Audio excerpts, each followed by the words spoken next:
nas minhas pesquisas, eu cheguei à conclusão de que, me perguntando sobre a violência mais grave, que envolve matar o outro, há todo um processo. Isso não se dá do dia para a noite. Quando alguém se torna profissional dessa prática, teve de matar em si mesmo algo. Esse processo de degradação interno que coisifica a vida humana, que banaliza a morte, etc., certamente provém de múltiplas razões e variáveis, etc., mas encontra um gancho numa experiência recorrente dos jovens pobres, quando, além, digamos, da pobreza, das desigualdades de que são vítimas, das exclusões que sofrem, etc., eles são também alvos de preconceito, de estigmas, e experimentam aquilo que eu chamo a invisibilidade social. O que é isso? O jovem que passa pela cidade, que transita nas ruas e se sente ignorado, não visto. As pessoas passam como se eles não tivessem corpo, não tivessem materialidade, no máximo desviam, na rota, numa espécie de uma coreografia inconsciente, que dribla as presenças dessas pessoas, que ali deixam de ser, portanto, pessoas. Quando eles se dirigem a alguém, eles provocam susto, repugnância, repulsa, medo ou indiferença. Alguns não respondem, alguns passam como se não estivessem ouvindo uma voz ou observando um gesto dirigido a si. Esses são relatos recorrentes. Vocês então imaginem alguém que em casa, por alguma razão, está se sentindo invisível. O que significa aí nesse caso invisível? Não está sendo acolhido, valorizado, reconhecido como ser humano. E nós sabemos, todos nós, na nossa prática diária como professores, não é preciso estudar as teorias da educação, da psicologia, da psicanálise ou da antropologia, ainda que todas concorram para essa mesma conclusão. Nós sabemos o que vale o olhar. O olhar é absolutamente fundamental, é o nosso alimento mais essencial, porque o olhar vem carregado de emoção, de respeito, reconhecimento, atenção, valorização. Quando eu paro e olho para alguém, mesmo que seja para responder pela hora ou para dizer qual é o destino, qual é a rua, onde é que se dobra para que se chegue a um certo destino, quando eu olho para alguém, eu estou reconhecendo a humanidade desse outro, que passa a estabelecer comigo uma relação interlocucionária ou dialógica entre iguais. Iguais em quê? Podemos ser de países diferentes, cidades diferentes, classes diferentes, mas iguais no reconhecimento mútuo da nossa comum humanidade, pelo olhar. E nós sabemos também que o olhar da mãe, o olhar do pai, ou de quem assume a responsabilidade afetiva, é o olhar constitutivo, não é? Quando vocês olham para mim, eu me sinto honrado, eu sinto que a minha trajetória de vida, de alguma forma, criou algum bem com alguma qualidade humana, de modo a eu merecer esse presente, essa dádiva que vocês me oferecem, que é essa atenção. O olhar alheio, esse olhar do outro, me valoriza como ser humano. E quando eu não reconheço no outro esse espelho que devolve a minha imagem ungida de valor, de afeto, eu me sinto de fato um lixo inexistente, uma sombra, um vazio. Se alguém me oferece uma arma, vocês imaginem a situação, porque eu ouvi esses relatos tantas vezes.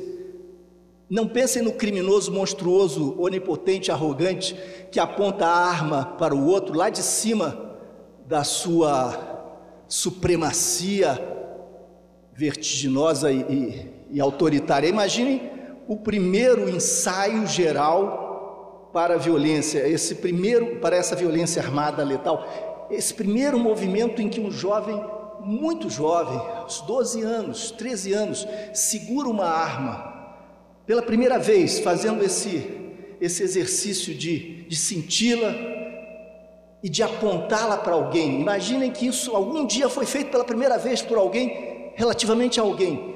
E vejam que situação extraordinária nós temos, e eu posso dizer isso só aqui entre nós, porque se eu disser isso em outros espaços, isso pode ser muito mal compreendido, e já foi várias vezes. Quando esse jovem pela primeira vez aponta uma arma para alguém, estende também a sua mão na direção desse alguém. Vejam que situação absurda e paradoxal. Como é que alguém com uma arma apontada para uma possível vítima pode estar também estendendo a mão, buscando um laço, um elo, uma conexão, buscando a criação de uma relação qualquer, buscando uma resposta? Mas eu estou convencido de que é esse o jogo complexo, inconsciente, que está presente muitas vezes no primeiro ensaio geral para a violência mais grave e dramática, porque essa mão que aponta a arma é também a mão que se estende na direção do outro, buscando esse contato, buscando o reconhecimento, o afeto, a valorização.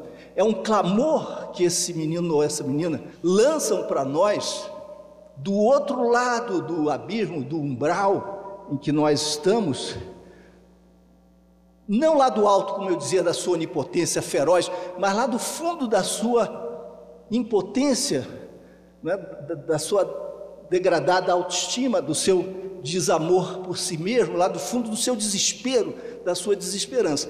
De fato, eu acho que é esse o processo. Mas é claro que é paradoxal, é claro que isso não resolve nada.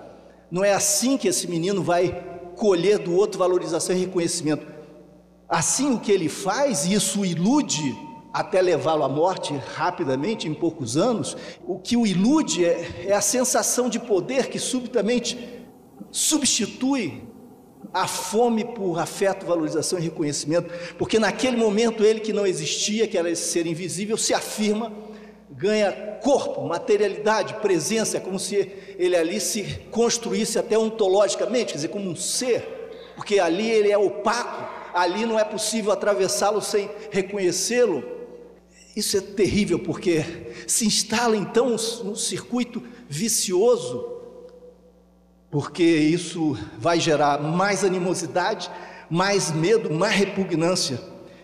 E como é que nós, como sociedade, respondemos a esse gesto? Digamos que eu tenha algum vestígio, ainda que muito limitado em circunstâncias muito específicas e muito minoritárias de razão.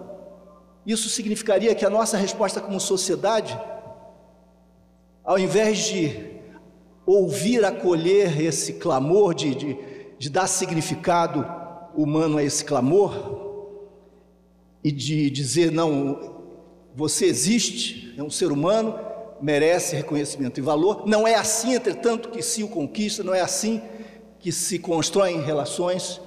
É preciso respeitar o outro, limites e regras, etc, etc. Mas você merece sim.